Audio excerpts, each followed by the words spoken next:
As Donald Trump settles into the Oval Office, Ukraine's battlefields show no signs of silence. Within hours of taking oath, Trump sent a stark message to Moscow. Putin is destroying Russia. The big question is how Trump would achieve the promised peace. Our next report has the latest.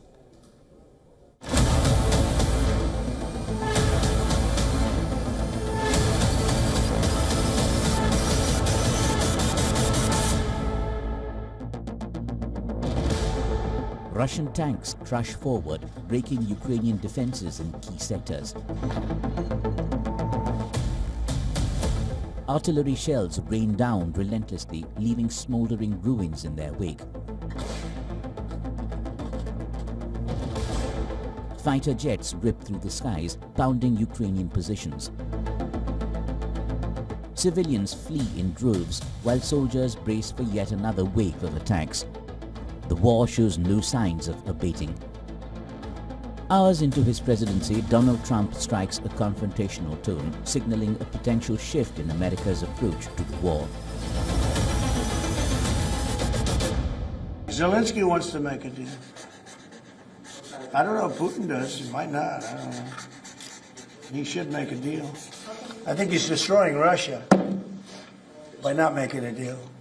I think Russia's going to be in big trouble. The new US president's harsh tone towards Putin marks a surprising departure from his previous admiration for the Russian leader.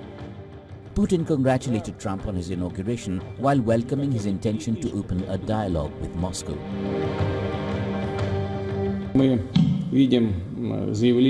As for the settlement of the situation, I would like to underline that its goal should not be a short truce, not some kind of respite for regrouping forces and rearmament with the aim of subsequently continuing the conflict, but a long-term peace based on respect for the legitimate interests of all people, all nations living in this region. On Ukraine's eastern front, the Russian war machine methodically advances through the Donbas region, capturing villages and towns. Moscow's grip now extends across one-fifth of Ukrainian territory, including the strategically crucial Crimean Peninsula seized in 2014. Trump's aides admit a deal may take months, even years. While the new president insists he will force a settlement, Kyiv faces mounting fears.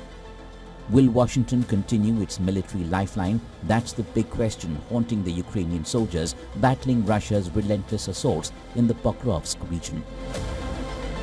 The enemy comes with a large force, a much larger number of people, and equipment. In order to stop all this, we need weapons, and we need ammunition. So I hope that America will support us in this war as promised. The same sentiment is echoed across other Ukrainian front lines. Once a scene of barely expected triumph, but now steadily ground to dust, Vovchansk mirrors the erosion of spirits across Ukraine. Vovchansk is not far at all from Kharkiv. The threat remains. There's constant danger in the skies. The Russian border is right nearby. Thus there's constant shelling. And I don't mean only Vovchansk, where there is Russian artillery, tanks, drones, everything they've got.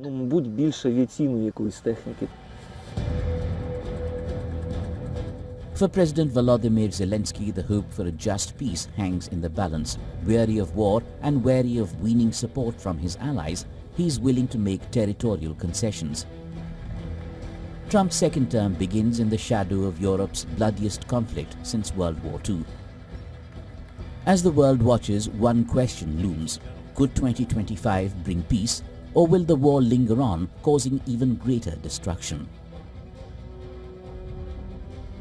Bureau Report, WION World is One.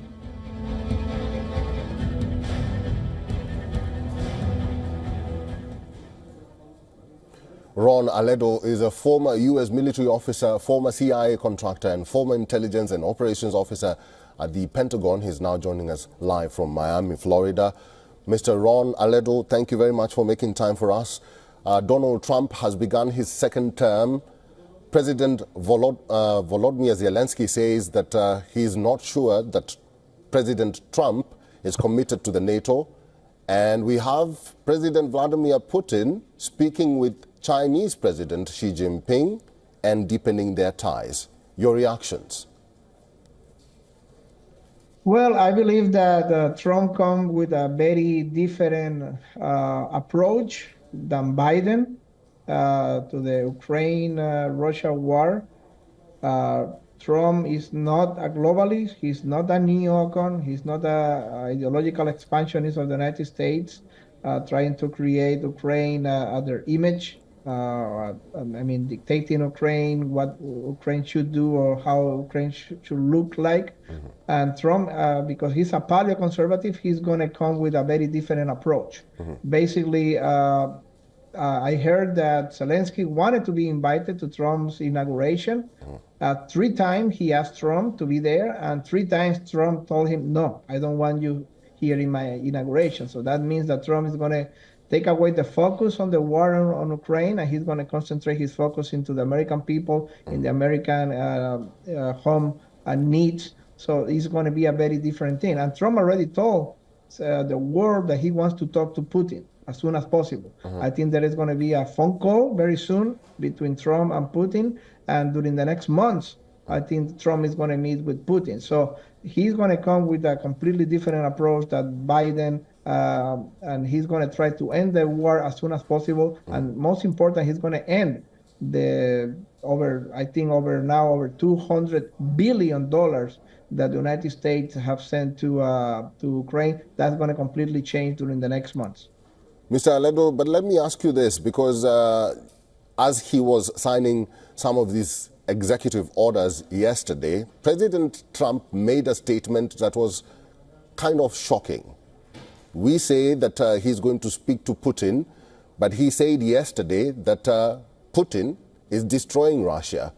So don't you think some of his comments or some of his statements may backfire on him? Well, what he said is that Russia has over 1 million casualties, and Ukraine has 700,000 casualties. That's what he said. I believe myself and many experts, we believe, I have heard Colonel Douglas McGregor and many experts that those numbers are wrong, because we have to understand that Trump, what he had been receiving until this moment, have not been the real classified intelligence. Mm-hmm. Now he will be receiving real numbers or real intelligence by the CIA, by the DIA, classified numbers.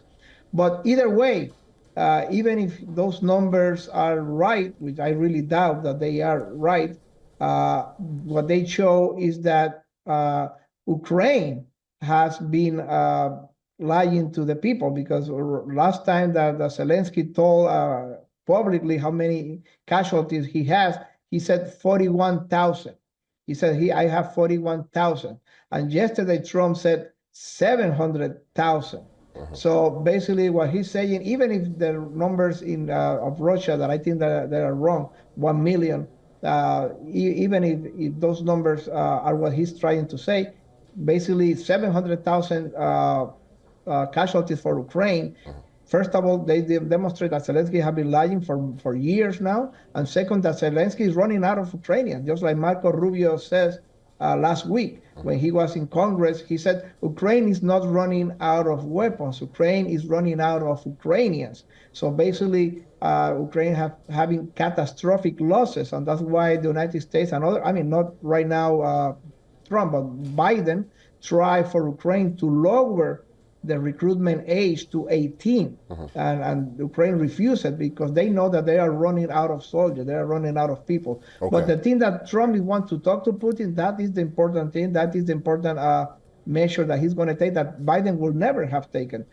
He has been completely against talking to Putin, but Trump is different completely mindset, a paleoconservative. He wants to talk to Putin, he wants to end the war as soon as possible. Ron Aledo, it's always good to talk to you. Thank you for talking to us today. Thank you very much.